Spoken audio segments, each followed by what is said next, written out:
ನಮಸ್ಕಾರ, ನಿಮ್ಮೆಲ್ಲರಿಗೂ ರಂಜು ಕಿಚನ್ 06 ಚಾನಲ್ಗೆ ಸ್ವಾಗತ.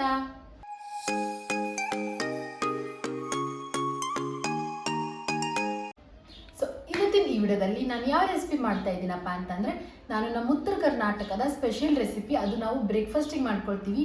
ಏನಪ್ಪ ಅಂತಂದ್ರೆ ಮಂಡಕ್ಕಿ ಸುಸ್ಲಾ ಜೊತೆ ನಾನು ಮಿರ್ಚಿ ಬಜ್ಜಿನ ಮಾಡ್ತಾ ಇದ್ದೀನಿ. ಸೊ ಅದನ್ನ ಹೇಗೆ ಮಾಡ್ತೀನಿ ಅಂತ ತೋರಿಸ್ಕೊಡ್ತೀನಿ. ಅದಕ್ಕೂ ಮುಂಚೆ ಇನ್ನು ಯಾರು ನನ್ನ ಚಾನಲ್ಗೆ ಸಬ್ಸ್ಕ್ರೈಬ್ ಆಗಿಲ್ಲ ಅವ್ರು ಪ್ಲೀಸ್ ಹೋಗ್ಬಿಟ್ಟು ಸಬ್ಸ್ಕ್ರೈಬ್ ಆಗಿ. ಹಾಗೂ ನನ್ನ ಇನ್ನೊಂದು ಚಾನಲ್ ರಂಜು_155 ಚಾನಲ್ಗೆ ಹೇಗೆ ಸಪೋರ್ಟ್ ಮಾಡ್ತೀರೋ ಪ್ಲೀಸ್ ಅದೇ ರೀತಿ ನಾನು ಈ ಚಾನಲ್ಗೂ ಕೂಡ ಸಪೋರ್ಟ್ ಮಾಡಿ.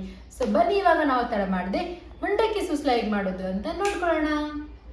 ಸೊ ಮಂಡಕ್ಕಿ ಸುಸ್ಲಾ ಮಾಡೋದಕ್ಕೆ ನಾನು ಏನೇನು ಐಟಮ್ಸ್ನ ತೊಗೊಂಡಿದ್ದೀನಪ್ಪ ಅಂತಂದರೆ ನೋಡಿ, ನಾನು ಅರ್ಧ kg ಮಂಡಕ್ಕಿನ ಕ್ಲೀನ್ ಮಾಡ್ಕೊಂಡು ಇಟ್ಕೊಂಡಿದ್ದೀನಿ. ಮತ್ತು 2 ಟೊಮೆಟೊನ ನಾನು ಚಿಕ್ಕದಾಗಿ ಈ ರೀತಿಯಾಗಿ ಕಟ್ ಮಾಡಿ ಇಟ್ಕೊಂಡಿದ್ದೀನಿ. ಮತ್ತು 2 ಈರುಳ್ಳಿನ ಈ ರೀತಿಯಾಗಿ ಕಟ್ ಮಾಡ್ಕೊಂಡಿದ್ದೀನಿ. ಒಂದು 15 ಮೆಣಸಿನ್ಕಾಯಿನ ನಾನು ಈ ರೀತಿಯಾಗಿ ಕಟ್ ಮಾಡ್ಕೊಂಡಿದ್ದೀನಿ. ನೋಡಿ, ನಮ್ಮ ಮನೆಯಲ್ಲಿ ನಾವು ಒಂದು ಸ್ವಲ್ಪ ಖಾರ ಜಾಸ್ತಿ ತಿಂತೀವಿ, ಅದ್ರಗೋಸ್ಕರ ನಾನು ಮೆಣಸಿನ್ಕಾಯಿನ ಜಾಸ್ತಿ ತೊಗೊಂಡಿದ್ದೀನಿ.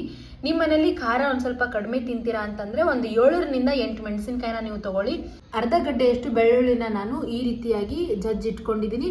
ಮತ್ತು ರುಚಿಗೆ ತಕ್ಕಷ್ಟು ಉಪ್ಪು, 1 ಹಿಡಿಯಷ್ಟು ಕರಿಬೇವು ಸೊಪ್ಪು ಮತ್ತು 1 ಹಿಡಿಯಷ್ಟು ಕೊತ್ತಂಬರಿ ಸೊಪ್ಪನ್ನು ನಾನು ತೊಗೊಂಡಿದ್ದೀನಿ. ಮತ್ತು ಇನ್ನು ಏನೇನು ಐಟಮ್ಸ್ ಬೇಕಾಗುತ್ತೆ ಅಂತ ನಾನು ವಿಡಿಯೋಲಿ ತೋರಿಸ್ಕೊಡ್ತೀನಿ. ಇವಾಗ ಎಲ್ಲ ತರಕಾರಿ ಒಂದು ಸ್ವಲ್ಪ ನಾನು ಫ್ರೈ ಮಾಡ್ಕೊಳ್ಳೋವರೆಗೂ ಮಂಡಕ್ಕಿ ಒಳಗಡೆ ನೀರನ್ನು ಹಾಕಿ ಒಂದು 10 ನಿಮಿಷದವರೆಗೂ ಇದನ್ನು ನಾನು ನೆನೆಸ್ಕೊಳ್ತೀನಿ. ಈ ಸ್ಪೂನಿಂದ ಒಂದು 5 ಸ್ಪೂನಷ್ಟು ಎಣ್ಣೆನ ಹಾಕ್ಕೊಂಡಿದ್ದೀನಿ. ಮಂಡಕ್ಕಿ ಸುಸ್ಲಾ ಮಾಡೋದಕ್ಕೆ ಒಂದು ಸ್ವಲ್ಪ ಎಣ್ಣೆ ಜಾಸ್ತಿ ಇದ್ರೇ ಚೆನ್ನಾಗಿ ಅನಿಸುತ್ತೆ, ಅದ್ರಗೋಸ್ಕರ ಸ್ವಲ್ಪ ಎಣ್ಣೆ ಜಾಸ್ತಿ ಹಾಕೊಂಡಿದ್ದೀವಿ. ಮತ್ತು ಇದರೊಳಗಡೆ ನಾನು 1 ಟೇಬಲ್ ಸ್ಪೂನಷ್ಟು ಸಾಸಿವೆನ ಹಾಕ್ಕೊಳ್ತೀನಿ. ನೋಡಿ, ಇವಾಗ ಚಟಪಟ ಅಂತ ಇದೆ. ಇವಾಗಲೇ ನಾನು ಇದರೊಳಗಡೆ ಬೆಳ್ಳುಳ್ಳಿನ ಕೂಡ ಹಾಕ್ಕೊಳ್ತೀನಿ. ನೋಡಿ, ಭಾಳಷ್ಟು ಜನ ಬೆಳ್ಳುಳ್ಳಿನ ಹಾಕೋಲಾರ್ದಂಗೆ ಮಂಡಕ್ಕಿ ಸುಸ್ಲಾನ ಮಾಡ್ತಾರೆ. ನೀವೇನಾದರೂ ಮಂಡಕ್ಕಿ ಸುಸ್ಲಾ ಮಾಡ್ತಾ ಇದ್ದೀರಪ್ಪ ಅಂತಂದರೆ ಬೆಳ್ಳುಳ್ಳಿ ಹಾಕ್ಕೊಂಡೇ ಮಾಡಿ. ಏನಕ್ಕಂದರೆ ಬೆಳ್ಳುಳ್ಳಿ ಹಾಕೊಳ್ಳೋದ್ರಿಂದ ತುಂಬ ಟೇಸ್ಟ್ ಬರುತ್ತೆ, ಅದ್ರಗೋಸ್ಕರ. 1 ನಿಮಿಷ ಫ್ರೈ ಮಾಡ್ಕೊಂಡ ನಂತರ ಇದರೊಳಗಡೆ ಕರಿಬೇವು ಸೊಪ್ಪನ್ನ ಹಾಕೊಳ್ತೀವಿ.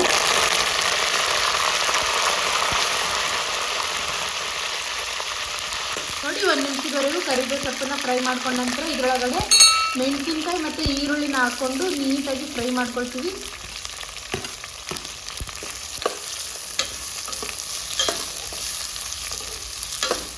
ನೋಡಿ, 1-2 ನಿಮಿಷದವರೆಗೂ ಈರುಳ್ಳಿ ಮತ್ತು ಮೆಣಸಿನ್ಕಾಯಿ ಫ್ರೈ ಆಗೋವರೆಗೂ ಫ್ರೈ ಮಾಡ್ಕೊಂಡಿದ್ದೀವಿ. ಇವಾಗ ಇದರೊಳಗಡೆ ನಾನು ಟೊಮೆಟೊನ ಹಾಕ್ಕೊಳ್ತೀನಿ. ನೋಡಿ, ಟೊಮೆಟೊ ಹಾಕ್ಕೊಂಡು ಕೂಡ ಇವಾಗ ಇದನ್ನು ನೀಟಾಗಿ ಫ್ರೈ ಮಾಡ್ಕೊಳ್ತೀವಿ. ಎಲ್ಲ ತರಕಾರಿ ನೀಟಾಗಿ ಫ್ರೈ ಆದ್ರೇ ಸ್ವಲ್ಪ ಚೆನ್ನಾಗಿ ಟೇಸ್ಟ್ ಬರುತ್ತೆ, ಅದ್ರಗೋಸ್ಕರ ನೀವು ಕೂಡ ನೀಟಾಗಿ ಇದನ್ನು ಫ್ರೈ ಮಾಡ್ಕೊಳ್ಳಿ. ಇದೇ ಟೈಮಲ್ಲಿ ಇದರೊಳಗಡೆ 1 ಟೇಬಲ್ ಸ್ಪೂನಷ್ಟು ಉಪ್ಪನ್ನು ಹಾಕ್ಕೊಳ್ತಾ ಇದ್ದೀನಿ.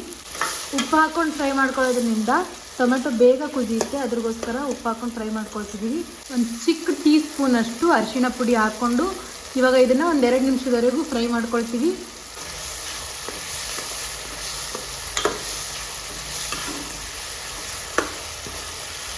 ಇವಾಗ ಎಲ್ಲ ಮಂಡಕ್ಕಿನ ನಾನು ಇದೇ ರೀತಿ ಇಂಟ್ಕೊಳ್ತೀನಿ. ನೋಡಿ, ಫಸ್ಟಿಗೆ ನೀರು ಜಾನಿಸ್ಕೊಳ್ತೀನಿ. ನಾನು ಎಲ್ಲ ಮಂಡಕ್ಕಿಯಿಂದ ನೀರು ಜಾನಿಸ್ಕೊಂಡು ಆಯ್ತು ಒಂದು ಪ್ಲೇಟ್ನಲ್ಲಿ ಹಾಕ್ಕೊಳ್ತೀನಿ. ಇದೇ ರೀತಿ ಇವಾಗ ನಾನು ಎಲ್ಲ ಮಂಡಕ್ಕಿಯ ನೀರನ್ನ ಜಾನಿಸ್ಕೊಳ್ತೀನಿ.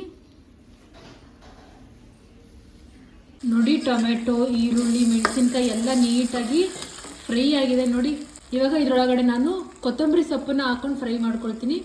ಕೊತ್ತಂಬರಿ ಸೊಪ್ಪು ಹಾಕ್ಕೊಂಡು ನೀಟಾಗಿ ಇದನ್ನು ಮತ್ತೆ ಮಿಕ್ಸ್ ಮಾಡ್ಕೊಳ್ತೀನಿ ನಾನು.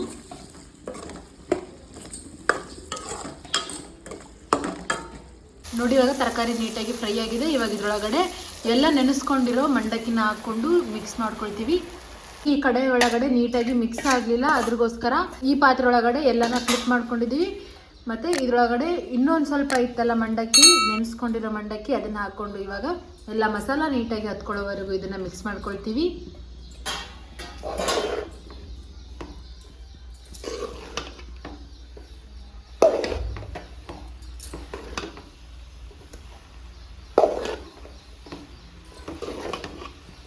ನೋಡಿ, ಇವಾಗ ನಮ್ಮಮ್ಮ ಇದನ್ನು ನೀಟಾಗಿ ಮಿಕ್ಸ್ ಮಾಡ್ಕೊಂಡಿದ್ದಾರೆ.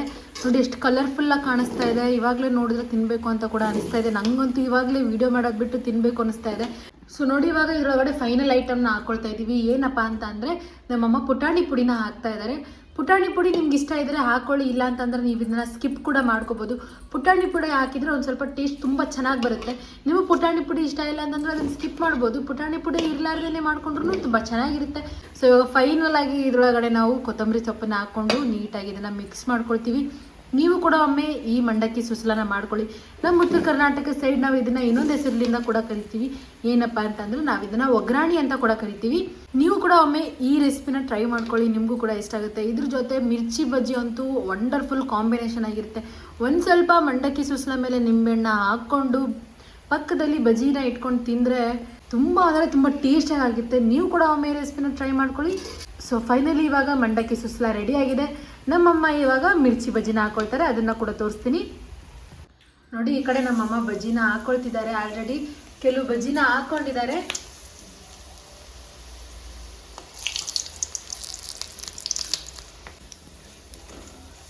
ನೋಡಿ ಇವಾಗ ಬಜ್ಜಿ ಕೂಡ ನೀಟಾಗಿ ಫ್ರೈ ಆಗಿದೆ. ನಮ್ಮಮ್ಮ ಎಲ್ಲ ಬಜ್ಜಿನ ಹಾಕೊಳ್ತಾರೆ ಇವಾಗ. ಮಿರ್ಚಿ ಬಜ್ಜಿನ ಮತ್ತೆ ಈರುಳ್ಳಿ ಬಜ್ಜಿನ ಕೂಡ ಹಾಕೊಳ್ತಾರೆ ನಮ್ಮಮ್ಮಿ. ನೋಡಿ ಈ ಸೈಡ್ ನಮ್ಮಮ್ಮ ಈರುಳ್ಳಿ ಬಜ್ಜಿ ಕೂಡ ಹಾಕೊಳ್ತಾ ಇದ್ದಾರೆ.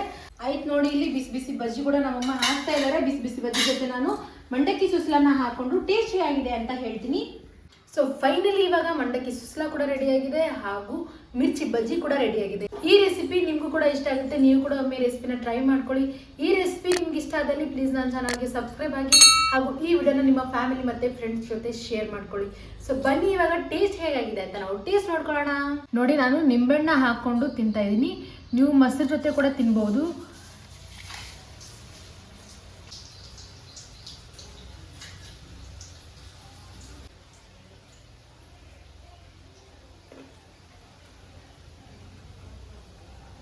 ಮಂಡಕ್ಕಿ ಸುಸ್ಲಾ ಜೊತೆ ಮಿರ್ಚಿ ಬಜ್ಜಿ ಒಳ್ಳೆ ಕಾಂಬಿನೇಷನ್. ನೀವು ಕೂಡ ಒಮ್ಮೆ ಈ ರೆಸಿಪಿನ ಟ್ರೈ ಮಾಡ್ಕೊಳ್ಳಿ, ನಿಮಗೂ ಕೂಡ ಇಷ್ಟ ಆಗುತ್ತೆ. Thanks for watching.